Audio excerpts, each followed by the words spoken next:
Chicago, May 1955.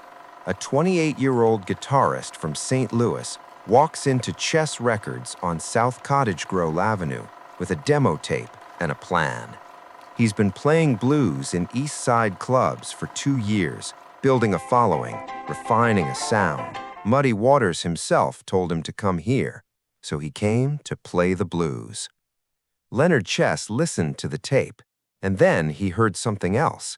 The guitarist noodling between takes on an old Bob Wills country tune called Ida Red, a fiddle standard, western swing, about as far from the blues as you could get. Chess stopped him.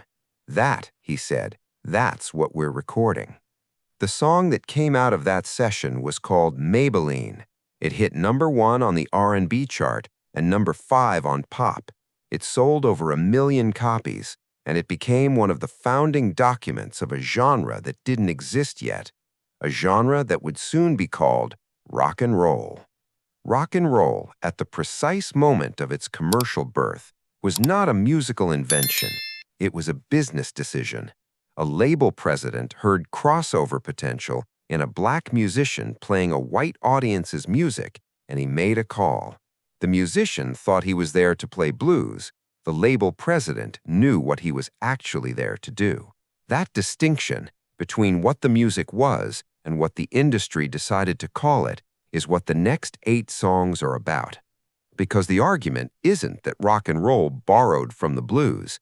The argument is that there was never a meaningful difference between them.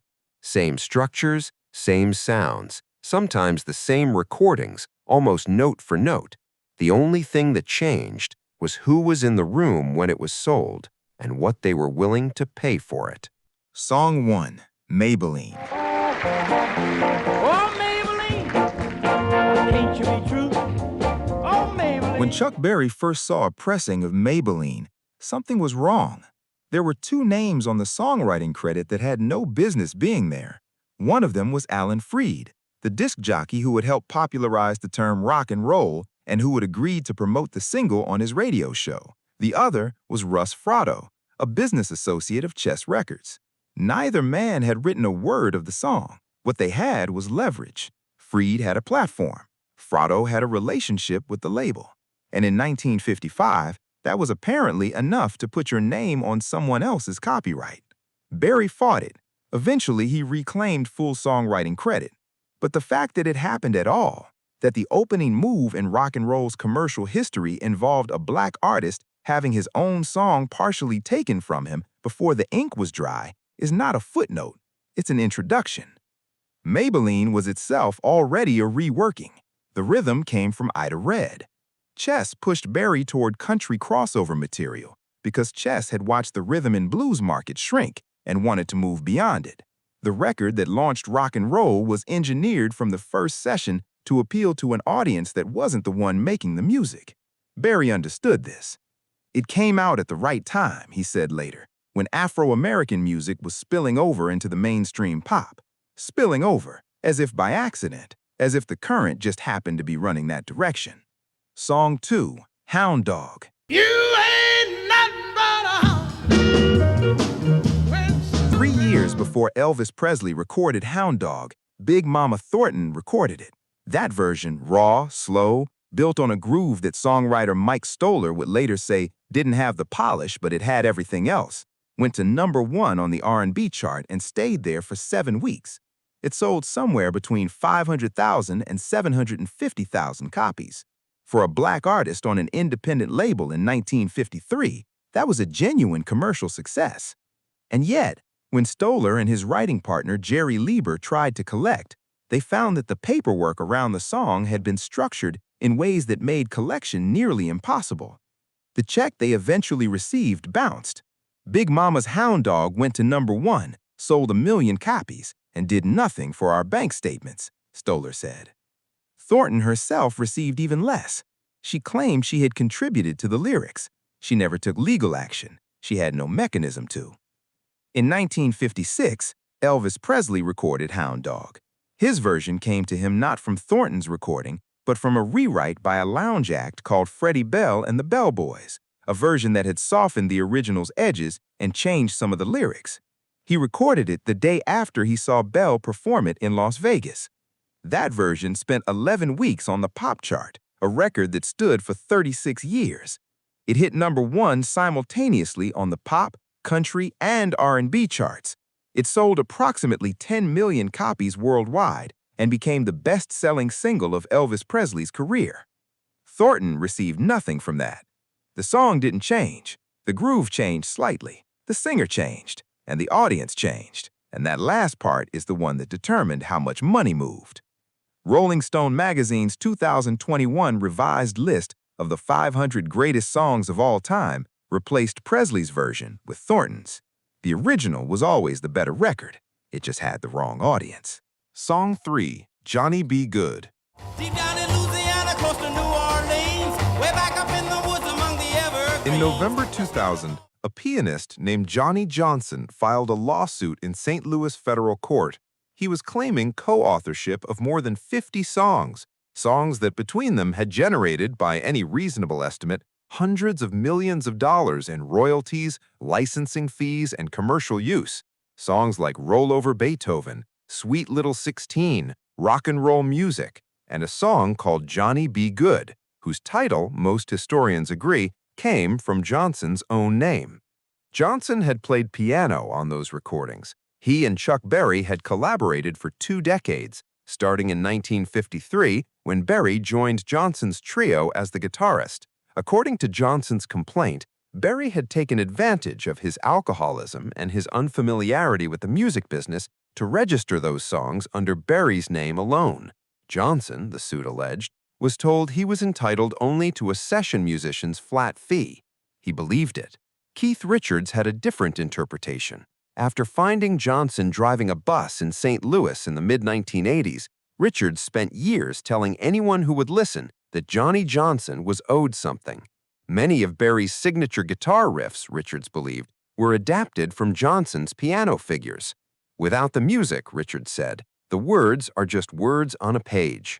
The case was dismissed in 2002. Too much time had passed since the original copyrights were filed. The statute of limitations had expired. Johnny Johnson died in 2005, 3 years after the ruling, without having received a co-authorship credit on a single song. Johnny Be Good is the only rock and roll song included on the Voyager Golden Record. Somewhere beyond the outer planets, it is still traveling. It represents, by NASA's reckoning, the best of what humanity has produced. The man whose name is in the title drove a bus. The law said that was no longer anyone's problem. Song 4, Little Red Rooster. I am the little red rooster. In 1961, Chess Records released a Howlin' Wolf single called The Red Rooster. It was written by Willie Dixon. It featured Wolf's slide guitar and his incomparable baritone, and Hubert Sumlin's electric guitar weaving through the spaces between the vocals. It did not chart in the United States. It did not chart in the United Kingdom, where it wasn't even released as a single. In 1964, the Rolling Stones recorded the same song, retitled Little Red Rooster, and released it as a single. It went to #1 in the UK, becoming the first blues record ever to top the British singles chart. The Stones credited Wolf. They credited Dixon. When they performed Satisfaction on American television for the first time, on Shindig in May 1965, they refused to appear unless Howlin' Wolf appeared on the same program. Before Wolf performed, Mick Jagger and Brian Jones spoke directly to the audience and explained who he was and what they owed him. Keith Richards later described the decision to release Little Red Rooster as a single as an act of obligation. We thought it was our job to pay back. That gesture was genuine. It was also the exception. And even as an exception, consider what it produced. The Stones version went to #1. Wolf's original never charted. The acknowledgement was real. The economic outcome was unchanged. What the Stones did is worth noting precisely because so few others did it. It sets a standard that makes everything else in this list easier to measure. Song 5, Bring It On Home.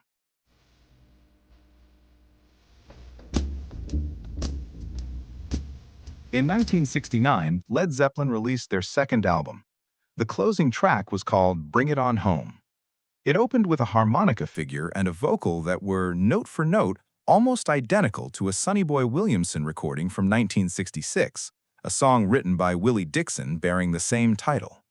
Zeppelin's version then built into its own extended arrangement before returning at the end to the same harmonica figure it had borrowed to open. The songwriting credit on the original pressing read Page, Plant. Arc Music, the publishing arm of Chess Records, sued in 1972.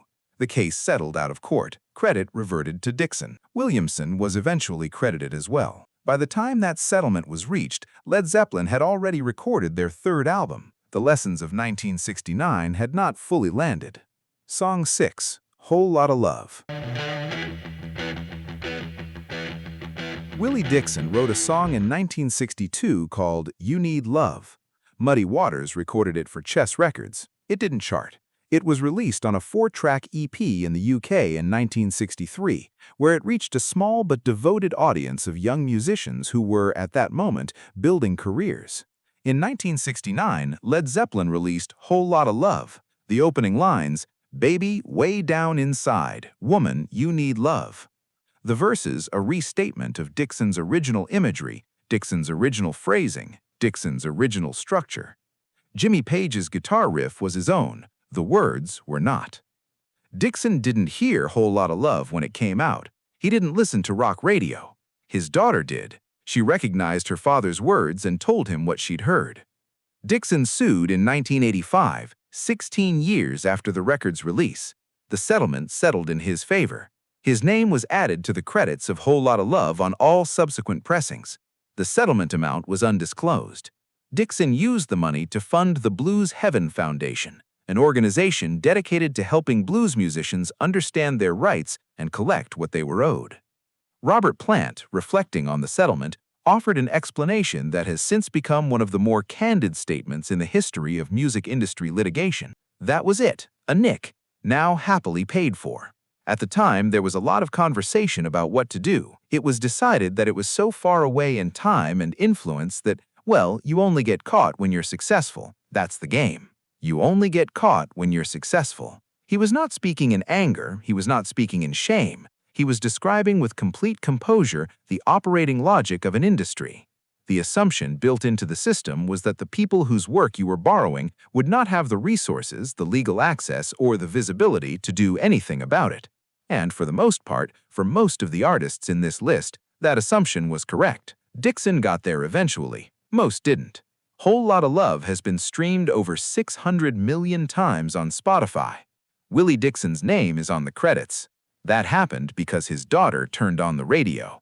Song 7, Surfin' USA. Everybody had an ocean across the USA. By 1963, Chuck Berry had spent nearly a decade watching his music repackaged for audiences that paid more for it than the ones he had originally played for. He had fought to reclaim his own songwriting credit on Maybelline. He had watched Johnny B. Goode become a cultural monument while his collaborators went uncredited. He understood, by this point, how the machine worked. And then the Beach Boys released Surfin' USA. The melody was Sweet Little 16, note for note. Brian Wilson has acknowledged this directly. He intended it as a tribute, he said. He hadn't thought through the legal implications of adapting another artist's work without permission. Berry's lawyers used a different word than tribute. Under threat of suit, the publishing rights to Surfin' USA went to Arc Music, Berry's publisher. Berry's name did not appear on the songwriting credit until 1966, 3 years after the record's release. By then, the song had already made most of the money it was going to make. The structure that had been used to extract value from Thornton, from Dixon, from Wolf, that same structure was now used on Berry himself. The songwriter who had built more of rock and roll's foundation than almost anyone was now on the receiving end of the same extraction his own genre had been built on. The machine didn't distinguish. It processed whatever was in front of it. Song 8, Killing Floor / The Lemon Song. In 1964, Howlin' Wolf recorded Killing Floor for Chess Records. It was one of the most kinetic performances of his career. a stop-time blues built around a guitar figure that coils and releases like something under pressure. It reached #1 on the R&B chart. It did not cross over to pop. In 1969, Led Zeppelin recorded the Lemon Song. The guitar figure at its center is the guitar figure from Killing Floor, adapted and extended. Wolf's name did not appear on the original pressing. It was added after the 1972 settlement with Arc Music. That settlement resolved multiple claims at once. Bring It On Home, the Lemon Song, a pattern documented, priced, and closed, at least legally. But here is the thing that the legal resolution doesn't resolve. Howlin' Wolf recorded Killing Floor in 1964. Led Zeppelin recorded the Lemon Song in 1969, 5 years apart. Not a lifetime, not an obscure transmission across generations. 5 years. The musicians who made the second recording were deeply familiar with the first. They had built careers studying and performing music exactly like it. And when they went into the studio, Wolf's name wasn't on the paperwork. 8 songs, 3 decades, multiple continents, multiple labels, multiple artists who understood with total clarity that they were working in a tradition built by someone else, and who made a range of choices about whether to say so. The Stones said so. That mattered, and it still didn't change the economics. Plant said so too, eventually, in his own way, though what he described was an acknowledgement. It was the calculus of getting away with it. What the pattern across these 8 songs reveals isn't a series of individual decisions made by careless musicians. It's a structure. The music industry in the mid-20th century was organized in ways both formal and informal around the assumption that certain artists had legal recourse and others did not, that certain recordings would reach certain audiences and generate certain returns, while the originals would reach a different audience and generate different returns. The genre label was part of that system. Race records was a Billboard category until 1949. Rhythm and blues replaced it. Then rock and roll, applied with remarkable consistency to the music that crossed over. The music that stayed behind kept its old names. The recordings in this list existed before they were rock and roll. Some of them charted, some of them didn't, depending on which chart was measuring which audience. Then they were recorded again, sometimes with credit and sometimes without, and sold to listeners who didn't always know, who had no particular reason to know, that what they were hearing had already been made, already been released, already been played in jukeboxes in clubs they'd never heard of, by artists whose names weren't on the album they were holding. The music survived. It's worth saying that directly. It survived in both forms, the originals and the versions. Howlin' Wolf is still heard. Big Mama Thornton is still heard. Willie Dixon's name is on the credits now. That's not nothing.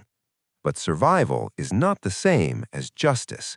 And when you hear these songs, the ones most people encounter first as rock and roll, you're hearing music that already had a name, that already mattered to someone, that was already finished and released and loved in rooms that the rock and roll audience never entered.